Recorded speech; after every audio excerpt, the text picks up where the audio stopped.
Welcome, Dr. Labbi. It's a pleasure to have you here in Bangui, in UMCSP. Likewise. Thank you for coming. Thank you for accepting our invitation. And thank you also for your talk. It has been a really interesting talk. I had the chance to follow it from the beginning to the end, and Good. It was really insightful. And just to get to know you better, so you've had an amazing career with over 20 years at IBM, if I'm not mistaken. Correct. And as a student who's going to graduate soon, hopefully, I wanted to ask, did you plan to go to IBM, or was it some circumstances that made you go there, or was it just out of luck, or? Yeah, actually, as many things in life, sometimes they just happen, right? So when I graduated, when I got my PhD, I worked in France in a research institute, and then I moved to Geneva as associate professor in the University of Geneva sometime. Again, just by chance. I don't know if it's by chance, but I knew people before, so there was an opportunity, and I took it. And I spent a few years in the university in Geneva, and then again through contact and through opportunities to talk with people and connect with IBMers. IBM has always had a very strong research division over the years. There has always been an IBM presence in top conferences, top journals. So I was always well connected with IBM. So there was an opportunity, and I took it. And I think, looking backward, that was probably one of the good decisions that I made. Oh, that's really interesting. And maybe just to get some more insights on what you do, I would like to ask you, during your 20-year career, what were the main challenges and obstacles that you faced? What is, for example, the project that you worked on that was the most challenging for you? Was it the most rewarding as well, or? Right. Yeah, that's an excellent question, especially for somebody who's starting their career, because when you're starting something, you're never sure whether you're on the right track, whether you should spend more time on this or switch to something else. But what's important, I think, is to always have some sort of drive and ambition to achieve something.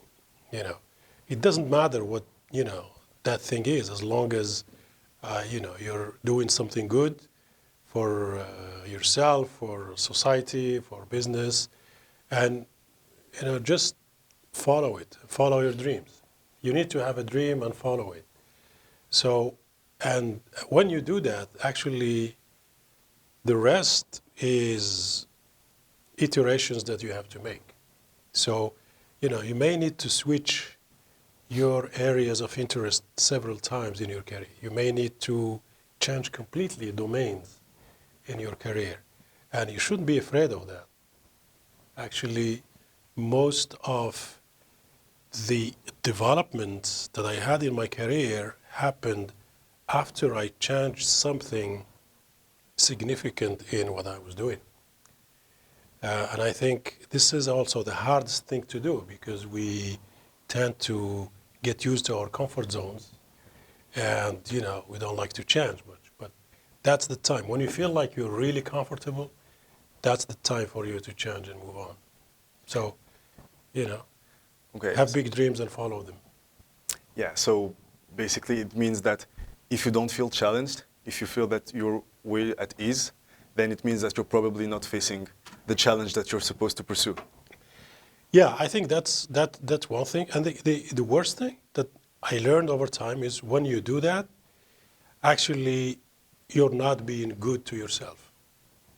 If I push it too hard, I would say you're betraying yourself, simply because every one of us has an incredible amount of energy, an incredible amount of capabilities that we just don't know, because we don't challenge ourselves. We don't get there. So we don't do ourselves good when we actually remain in comfort zones. You're being more actually honest with yourself and better with yourself when you challenge yourself. Well, thank you for the advice. It's really wise. Um, so you are working now at IBM Zurich. How do you like the city? City is very nice. There are several rankings of cities that different organizations every year they rank like the top cities to live in and to work in. And I think Zurich has been coming out at the top for many years. It's simply because it just combines the right level of infrastructure, the right size. It's not a huge city. It's not a small city. It's quite wealthy city and rich city, not just in terms of financial wealth, but a lot of culture, a lot of diversity in the city. So it's really very attractive. It's not by chance that most of big tech companies have research labs in Zurich. Yeah, that's actually, I also share this opinion because I've been to Zurich a few times and I feel like it's a really incredible city. Although as a student, I feel like it's a little bit expensive to live in Zurich when you're a student. But right. Hopefully maybe I can one day afford to move there. Not if you're an IBM student. Not if you're and generally, you live okay. You live okay. And so now we're having AMLD Africa in the second edition ever. So we're doing it in Marrakesh in Morocco this year. Do you feel any pride of having this conference in your country? Do you feel like it was a great choice for us to have it here? It's a great thing. It's the second edition, obviously in Africa. And, AMLD, I think, has become over the last few years a great brand. And it's the right thing to do, to bring it outside Switzerland and Europe, and especially as EPFL and University Mohammed VI Polytechnique, all these organizations, they share this common goal of spreading and broadening knowledge and skills and make them accessible to the broader communities, which what this conference is doing. And that's why we are very proud to sponsor it, actually. So it's a great thing, and thank you to all the organizers. It's our pleasure. You've been doing an amazing job. It's incredible how much energy you're putting behind it and how much drive. And that's what we want to see. Thanks a lot for those kind words. I'm really grateful for it. And maybe just to finish this interview up, so to remain in the context of AMLD Africa, we have a lot of young African students that are attending on-site and online as well. Would you have maybe one or two pieces of advice for those young African students that want to make it?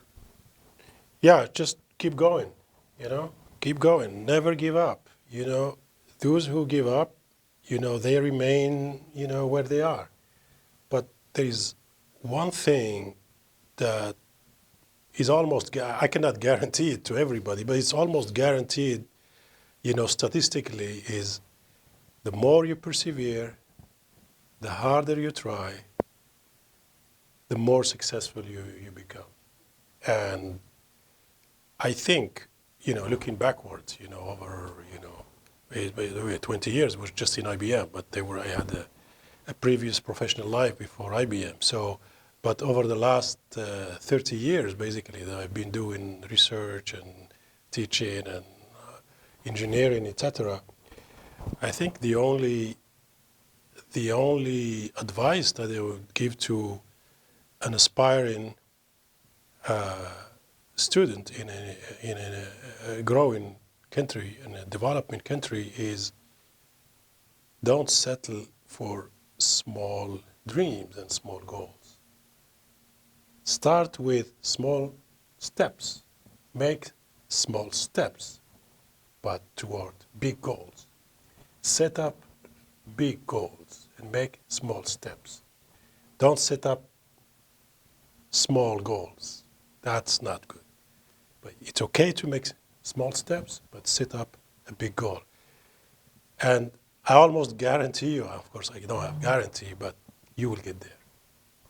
Well, I don't think I could have said that any better. Thank you for your time, Dr. Labbi. I hope you enjoyed this interview and you enjoyed your time here at AMLD. Thank you for having me. Yeah, it's our shared pleasure then, I guess. And Thank you. Have a nice day. All right. Thank you. Have a good day.